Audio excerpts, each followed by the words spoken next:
of this lecture, if I could have the next slide, please, is entitled The Exodus from Egypt, Part 4, The Doubters, Form Criticism and Revisionists. Ooh. Okay, next slide, please.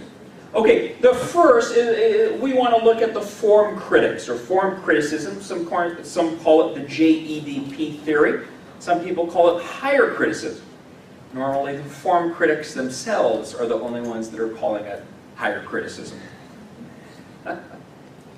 Okay, the position is followed by many of those who follow the documentary hypothesis. That's another word for it.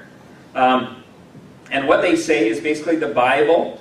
The Bible is from multiple sources, namely the Yahwist, Elohist priestly code, and the Deuteronomy Code, or JEDP.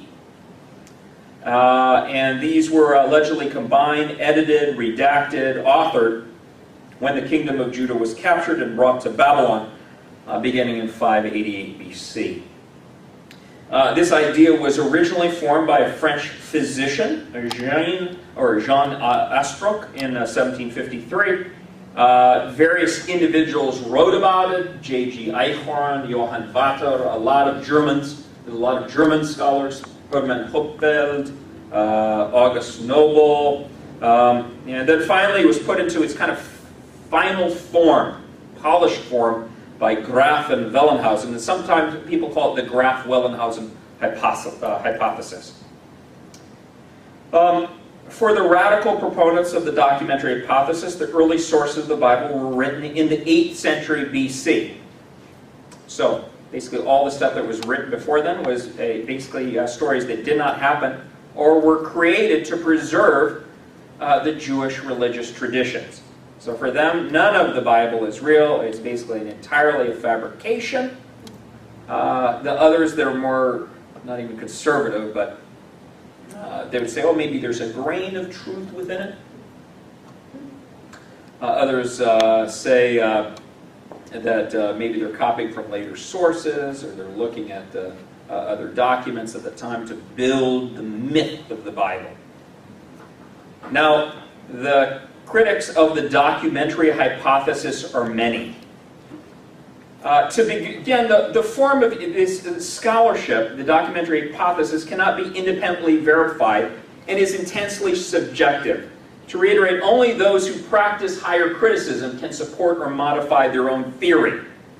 So researchers do not bring outside sources to verify their theories, rather they convince between themselves as to the best application of their own ideas. It's not iron sharpening iron, it's like a loofah sharpening a pillow. The theory is biased against God, the supernatural, or the veracity of the Bible. Those who espouse the documentary hypothesis state that the Bible is a myth, or a fabrication, or a story. However, this position does not make their assertion correct. Just because they say it doesn't make it so.